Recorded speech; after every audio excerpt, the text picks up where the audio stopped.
The guards at the gate had seen every kind of traveler pass through: merchants, soldiers, beggars. They had not seen anyone quite like this. A man in a patched wool tunic, carrying nothing but a cracked crook and a look in his eyes that made even armed men hesitate to raise their spears. "State your business," one of them said. Kel-Pyrros only answered, "The mountain sent me. Your king will want to hear why." They brought him before the king before midnight, not out of courtesy, but because the guard captain had seen something in the stranger's face that unsettled him enough not to wait until morning. King Meridon had received oracles before, paid ones, practiced ones, men who told him what he wanted to hear. This one hadn't asked for coin, hadn't bowed, hadn't smiled. He simply waited to be asked why he'd come. What the guards didn't know, what the whole kingdom only half guessed, was how much the throne room's warmth was a performance. In private, Meridon was a man running out of time. 20 years on the throne and still no child to follow him. Chrysanthe had stopped speaking of it in front of others years ago, but the cradle in the corner of their chamber had never been put away. Some nights, he caught her looking at it anyway. "I have gold," Meridon said, though he already knew that wasn't why this man had come. "I have land, I have armies.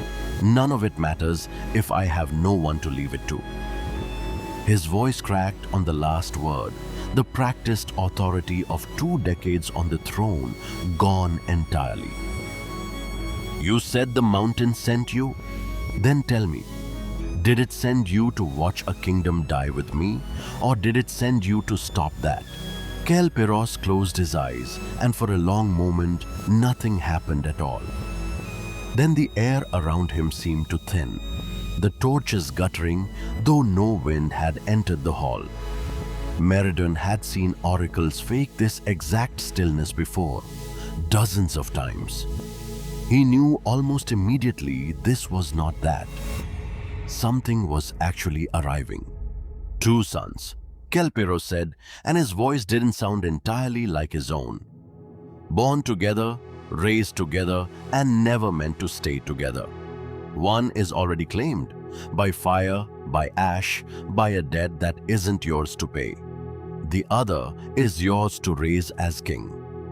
He opened his eyes. The glow faded. "In 12 years, I return for what's mine.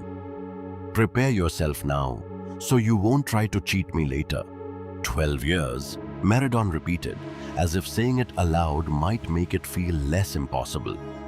"And you'll truly give me an heir?" "I'll give you what was already coming," Kel-Pyrros said. "Whether that feels like a gift or a debt is yours to decide between now and then." Neither man smiled as they clasped arms. Some bargains aren't meant to feel like celebrations. He left the way he'd arrived, on foot, alone, carrying nothing more than he'd walked in with. Behind him, a kingdom would spend the next 12 years both hoping he'd return and dreading it. Ahead of him lay a world that had no idea a king's whole succession now depended on a stranger's word. Kel-Pyrros didn't look back. He never did. Twins were rare enough to draw gasps from every healer in the wing, but no one else in that room could stop looking at Meridon's face rather than the baby's. 20 years of waiting had ended in a single night. He didn't speak for a long time, just knelt there, one hand on each small forehead, as if reminding himself this was real and not another dream he'd wake from disappointed. By 10 years old, the difference between them was impossible to miss, though no one could quite say which brother worried Meridon more. Alchemos filled every room with noise and motion, already begging the guard captains for sword lessons. Tychon filled rooms with a different kind of presence entirely. Quiet, watchful, the kind of child who noticed things adults assumed no one had seen. 12 years sounds like a long time until you're counting down the final months of it. Meriden had stopped sleeping well sometime around the 11th year.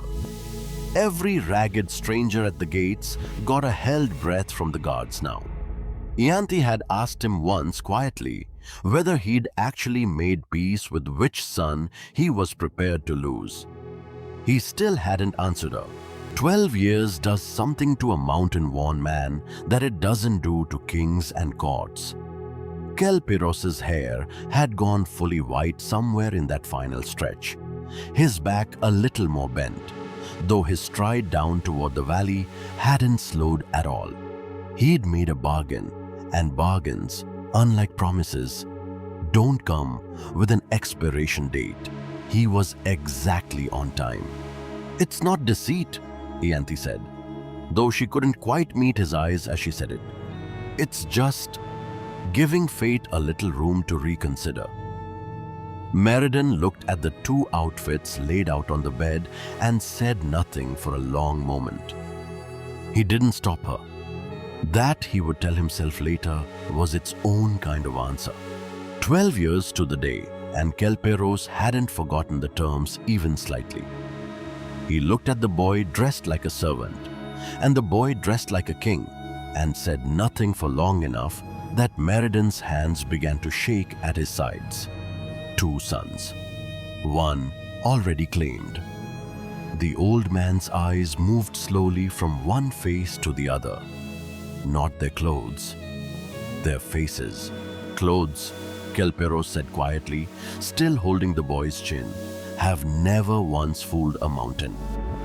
He wasn't looking at Meriden when he said it, or even really at Chryanthe.